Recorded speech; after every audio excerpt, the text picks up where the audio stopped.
جناب سالبہ بیٹھے تھے، فرمایا فلاں کو بلا کے لاؤ۔ جب بلانے گئے تو رستے میں عورت پہ نظر پڑی، پہلی نظر تو معاف ہے لیکن دوبارہ دیکھ بیٹھے، دوبارہ نظر پڑی تو پریشان ہو گئے۔ خیال آیا میں نے تو خیانت کی اپنے نبی پاک سے، حضور نے تو منع کیا یہ کام کرنے سے۔ اب واپس حضور کے پاس نہیں آئے، جنگل میں چلے گئے۔ ابن قدامہ نے کتاب التوابین میں اس روایت کو لکھا ہے، کہتے ہیں 40 دن وہ پہاڑوں میں روتے رہے کہ یا اللہ مجھ سے غلطی ہو گئی۔ کتنے دن؟ اب ہمارا شغل ہے، اس کو لوگ گناہ ہی نہیں سمجھتے، بدنگاہی تو کوئی گناہ ہی نہیں، اب تو یہ شغل ہے۔ اب تو ہمارے ہاں معاذ اللہ تعالیٰ سیانے بیانے بندے بیچ بیٹھے ہوتے ہیں جب یہ باتیں ہو رہی ہوتی ہیں، یہ شغل ہے ہمارا۔ اب تو ابا کے سامنے بچہ وال پیپر گندی تصویر کا لگایا ہوتا ہے پر وہ کہتا ہے با عمر ہے نا جی، عمر ہے نا جی، مجھے پتہ ہی نہیں یہ کتنا گند کر رہا ہے، یہ تباہ ہو جائے گا روحانی طور پر۔ اگر یہ گند دیکھنے میں الجھ گیا تو امام شافعی کا فتویٰ ہے جس کی نظر گندی ہوتی ہے اس کا حافظہ کمزور ہوتا ہے، وہ کوئی بڑا کام نہیں کر سکتا، وہ نفسیات کا مریض ہو جاتا ہے جو گندی نظر والا آدمی ہوتا ہے۔ ہمیں پتہ ہی نہیں کہ ہمارے مسائل اصل میں ہیں کیا۔ تو 40 دن جنگل میں روتے رہے، 40 دن۔ محبوب سارا کچھ جانتے تھے پر خاموش رہے۔ حضرت جبریل امین حاضر ہوئے، عرض کی یا رسول اللہ آپ کا وہ غلام رو رہا ہے۔ رب کہتا اسے بلا لے، میں نے اس کا گناہ معاف کر دیا ہے۔ تو نبی پاک صلی اللہ علیہ وسلم نے حضرت مولا علی شیر خدا اور جناب سلمان فارسی کو بھیجا، فرمایا فلاں جگہ ہے لے آؤ۔ کہتے ہیں جب ہم گئے تو دو پہاڑوں کے درمیان جناب سالبہ تڑپ کے رو رہے، ہمیں دیکھ کے اور روئے، کہنے لگے علی میرے بارے میں کوئی آیت تو نہیں نازل ہو گئی؟ تو کہا نہیں، چل حضور نے بلایا ہے۔ کہا اچھا حضور کہتے کیا تھے، فرماتے کیا تھے؟ کہا پتہ نہیں لیکن بلایا ہے۔ کہتے جب ہمارے ساتھ چلنے لگے مسجد نبوی قریب آئی تو کہنے لگے علی بہت بڑا گناہ کر بیٹھا ہوں، نظریں میلی ہو گئی، وضو نہیں آنکھوں کا، مجھے ڈائریکٹ نہ لے کے جاؤ حضور کے پاس، جب نبی پاک نماز کی نیت باندھ لینا پھر میں جاؤں گا، میں پیچھے کھڑا ہو جاؤں گا حضور کے، میری طبیعت میں حوصلہ نہیں، یہاں تو پتہ نہیں میں کس طرح عشق رسول کا دعویٰ کرتا ہوں منبر پر بیٹھ کر، اور ہماری یہ میلاد آئے گا تو محفل میلاد میں اس طرح کے دعوے ہوں گے اسٹیج پر کہ علمان والحفیظ، پتہ نہیں کیا کیا لوگ کہہ دیں گے، پتہ نہیں ہم کیا ہے اور ہم کیا کہہ رہے ہیں، من آنم کے من دانم، پتہ ہی نہیں، اور کتنا بڑا دعویٰ کر دیا۔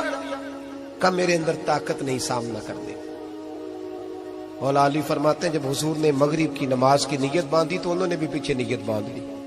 اتفاق کی بات یہ کہ حضور نے پہلی رکعت میں سورہ انفطار پڑھنی شروع کر دی، اذا السماء انفطرت واذا الکواکب انتصرت واذا البحار فجرت۔ کہتے ہیں جب محبوب اس آیت پہ پہنچے نا کہ یا ایھا الانسان ما غرک بربک الکریم، اے انسان تجھے کس چیز نے دھوکے میں ڈال دیا، حالانکہ تیرا رب تو بڑا ہی کرم کرنے والا ہے، تو کس طرح کسی اور کے دھوکے میں، بربک الکریم، اور ضمیر واحد ہے، میں تفسیر پہ نہیں جاتا، کہا تیرا اپنا رب، بربک کا تیرا اپنا رب، تیرا رب تو بڑا کریم ہے، تو پھر بھی کہیں اور چلا گیا۔ جب یہ آیت سنی تو پیچھے چیخ ماری، بے ہوش ہو کے گر گئے، گھر والے گھر لے گئے، نماز مکمل ہوئی تو حضور نے فرمایا کیا ہوا؟ عرض کی حضور وہ تو رو پڑے تھے، گھر لے گئے، محبوب پیچھے گئے تو بے سدھ پڑے، تیز بخار ہو گیا۔ نبی کریم سرہانے بیٹھے اور ان کی گردن کو اٹھا کر سر کو گود میں رکھا، اور جب بالوں میں دستے مبارک پھیرا تو آنکھیں کھول دی، اور جھٹ سے اپنا سر زمین پہ رکھ کے کہنے لگے حضور میں اس قابل نہیں کہ آپ کی گود میں میرا سارا ہے، اس قابل نہیں، بڑا مجرم۔ تو محبوب نے فرمایا تجھے مبارک ہو، رب نے تجھے معاف کر دیا ہے، اللہ بھی راضی ہے، میں بھی راضی ہوں۔ اب حضور کے قدموں کے قریب آئے تو کہنے لگے حضور آپ راضی ہیں؟ کہا راضی ہوں۔ فرمایا پھر میرے لیے دعا کریں، اللہ اسی رضا میں مجھے قبول کر لے۔ بس یہ بات ہوئی تھی، انہوں نے کلمہ پڑھا تو روح پرواز کر گئی۔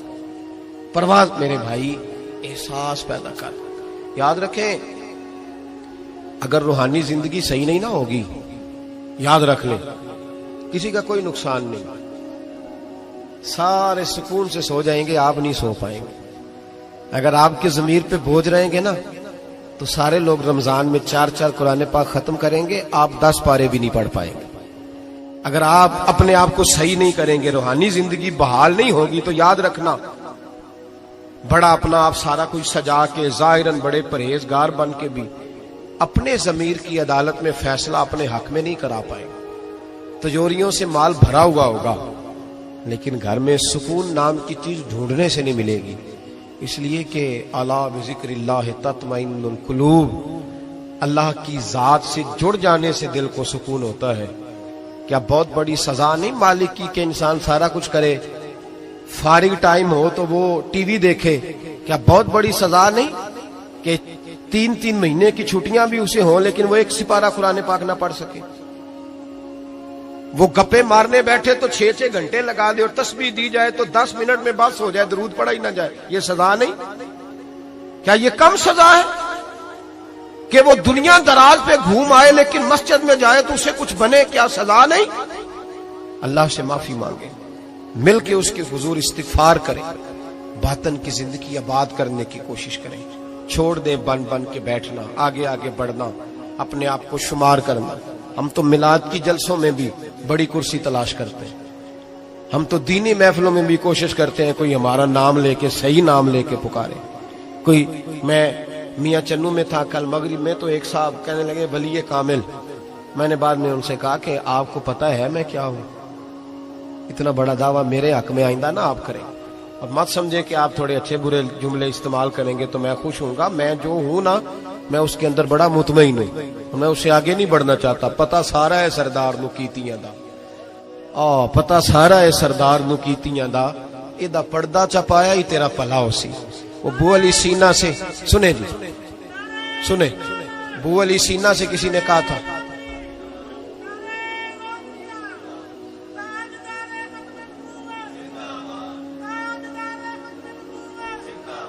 اب ان کی اس بات پر اور اس عمل پر ایک شعر سن لے میاں محمد بخش صاحب کا. میاں صاحب کہا کرتے تھے جتن جتن ہر کوئی کھیڑے تو ہارن کھیڑ فقیرہ. جتن جتن، یہ تو ساری دنیا کرتی ہے نا کہ میں جیتنے جا رہا ہوں. کہتے ہیں جتن جتن ہر کوئی کھیڑے، جتن جتن ہر کوئی کھیڑے تو ہارن کھیڑ فقیرہ. جتن دا مل کوڈی پیندا ہی ہارن دا مل ہیرا. جتن دا مل کوڈی. بو علی سینا سے کسی نے کہا کہ کیا محسوس کرتے ہو آج کل کچھ حالات بہتر ہے؟ تو بو علی سینا چونکہ حضرت ابو الحسن خرقانی کے مرید تھے، ہاں سائنسدان ہونے کے ساتھ ساتھ صوفی تھے، درویش تھے، تو بو علی سینا کہنے لگے کیا کہتے ہو، حالات کس طرح کے؟ کہنے لگے مجھے اپنے گناہوں کا پتہ ہے، اتنے بڑے گناہوں کے باوجود میری پردہ دری نہیں ہو رہی، یہ تھوڑا انعام ہے اللہ تعالیٰ کا. اور اسی زمین پر اس کی نافرمانی کرتا ہوں، اس نے رہنے کے لیے جگہ دی ہوئی ہے، تھوڑا احسان ہے اس کا. میں صبح سے شام تک کتنی نافرمانیاں کرتا ہوں پھر بھی پیٹ بھر کے روٹی دیتا ہے، یہ تھوڑا احسان ہے. تو کہہ رہا ہے آگے بڑھا ہے کہ نہیں؟ یہ بڑی بات ہے کہ اس نے زمین پہ رکھا.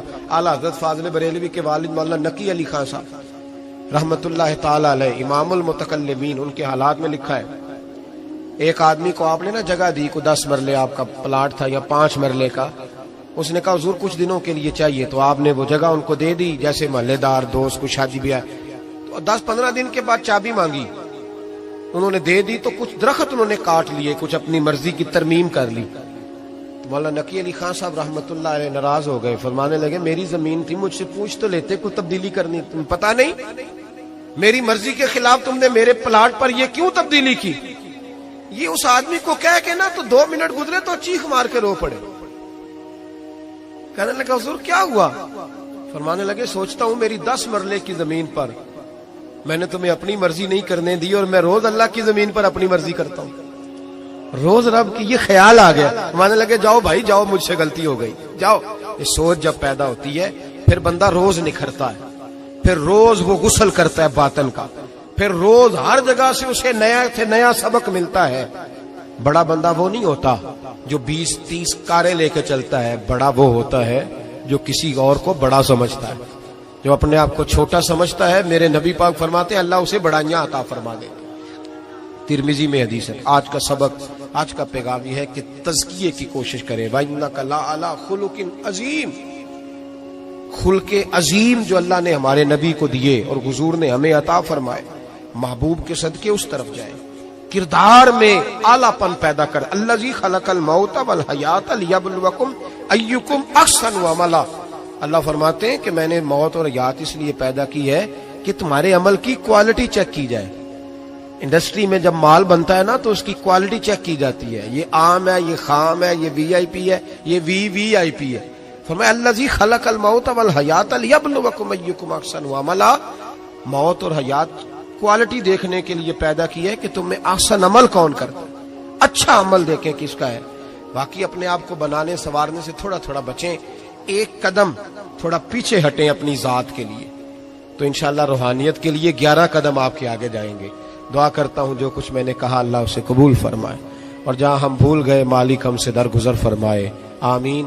ہمیشہ مدحت خیر الانام میں گزرے، دعا ہے یہ عمر درود و سلام میں گزرے۔ آخر دعوا